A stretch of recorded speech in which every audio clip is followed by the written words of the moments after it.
amid record milk production and expanding processing capacity, global dairy markets continue to face significant pressure.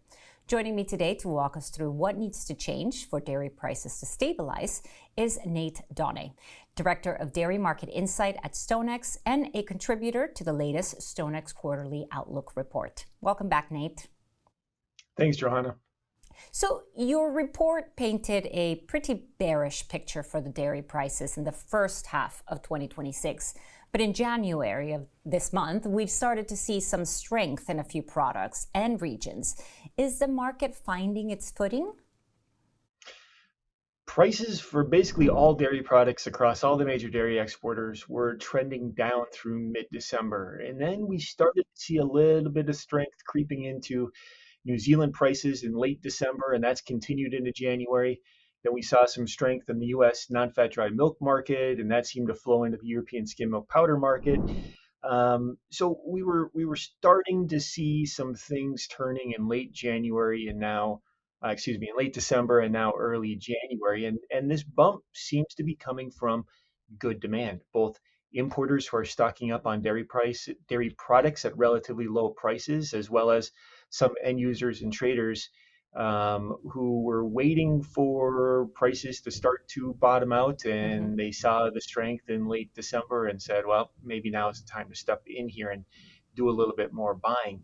And on top of that, specifically for non-fat dry milk and skim milk powder, U.S. non-fat dry milk production has been fairly weak. Even with milk production growing, we're seeing declines in low protein powder production in the U.S. as protein flows towards higher value uses.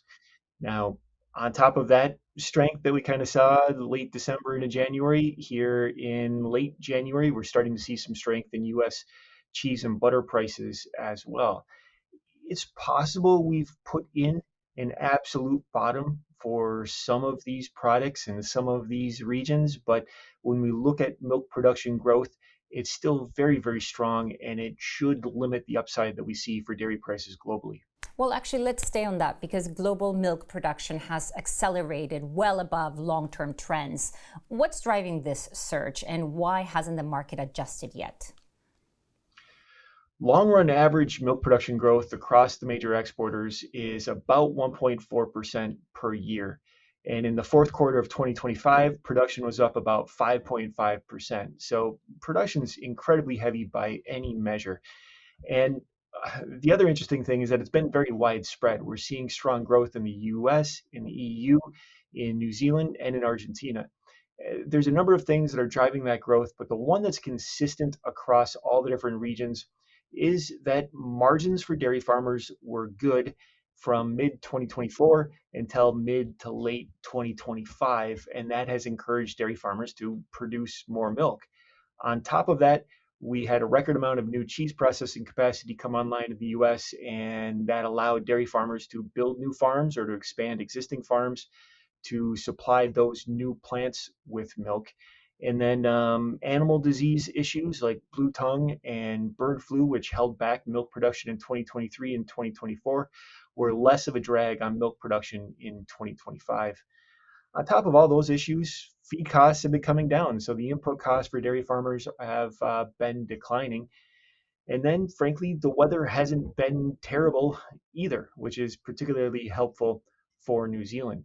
So why hasn't the market adjusted yet? Because we did see dairy commodity prices declining from about mid 2025 through the end of the year.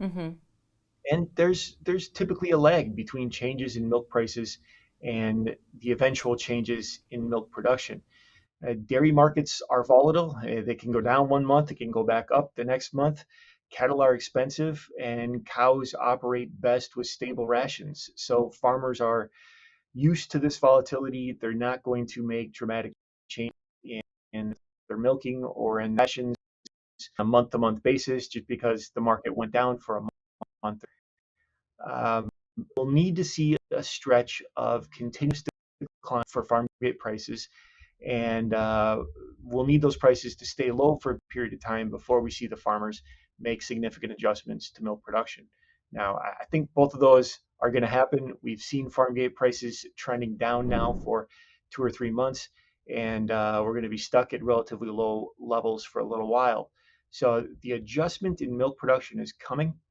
There's debates about whether it's going to really hit in the second quarter or the third quarter, but the farmers will react to these lower milk prices, and we will see a slowdown in milk production in 2026. Well, actually, I want to stay on the farmers because in the US, milk prices are falling, as you said, and yet farmers are still managing to stay cash flow positive, which is something that you also just mentioned. So, how sustainable is that dynamic?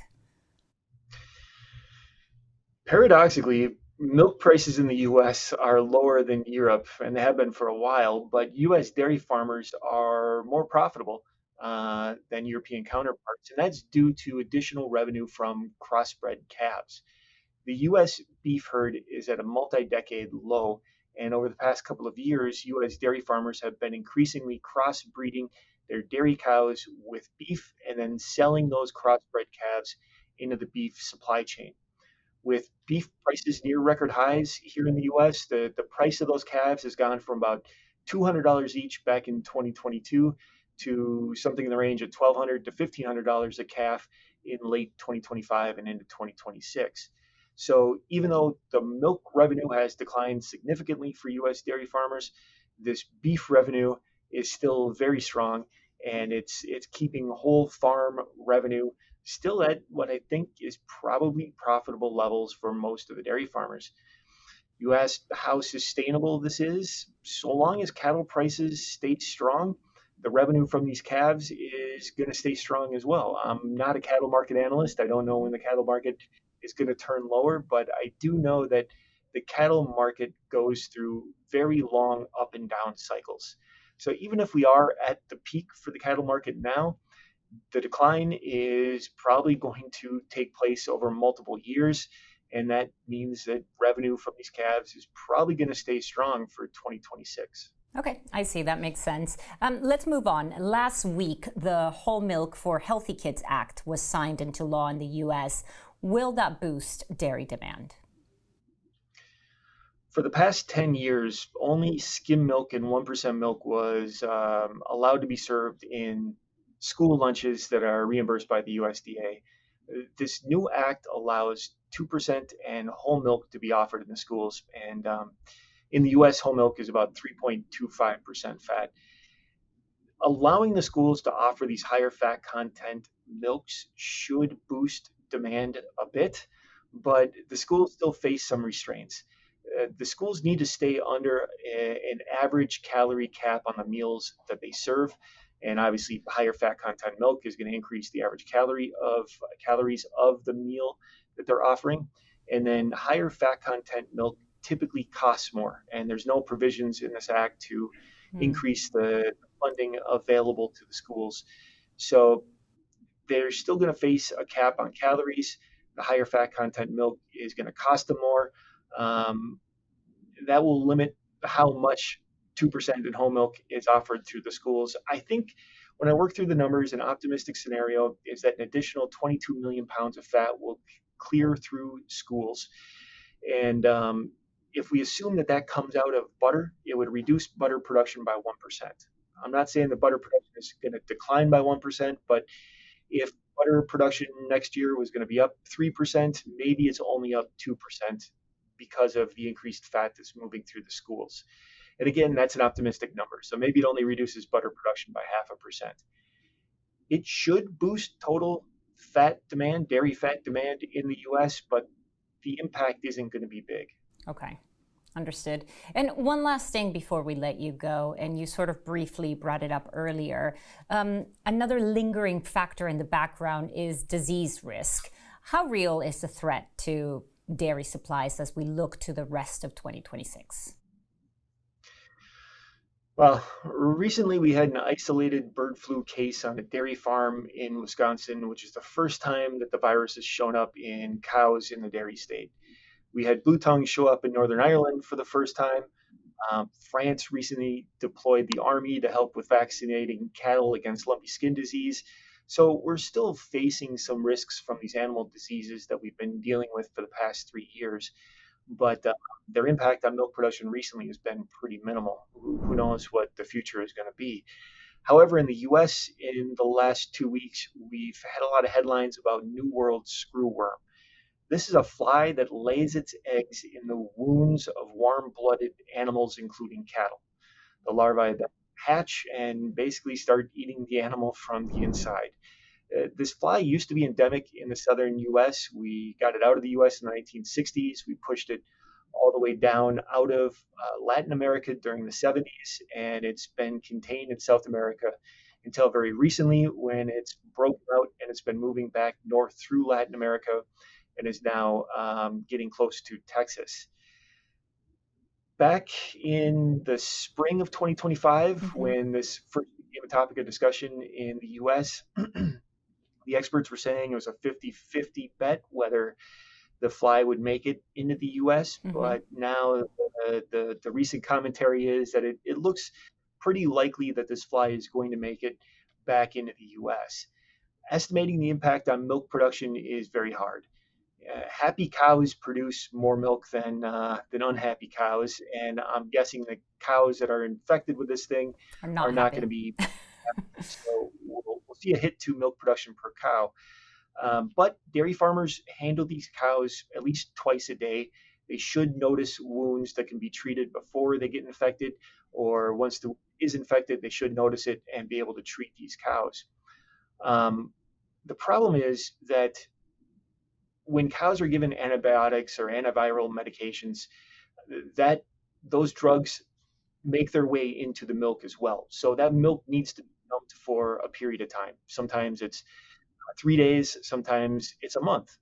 And this fly hasn't been present in the US for more than 50 years. So we don't have any FDA approved drugs for use in treating the cattle. So I can't just look at the label and see what the withholding period for the milk is. I assume in the next couple of months we will get some emergency approvals from the FDA on drugs that can be used to treat lactating cattle, and see what that withholding period is. But we just don't know how long the milk will have to be dumped from cows that are treated in response to being infected by um, this fly. Okay, The other something thing to is keep an how eye wide. on, I guess. Yeah.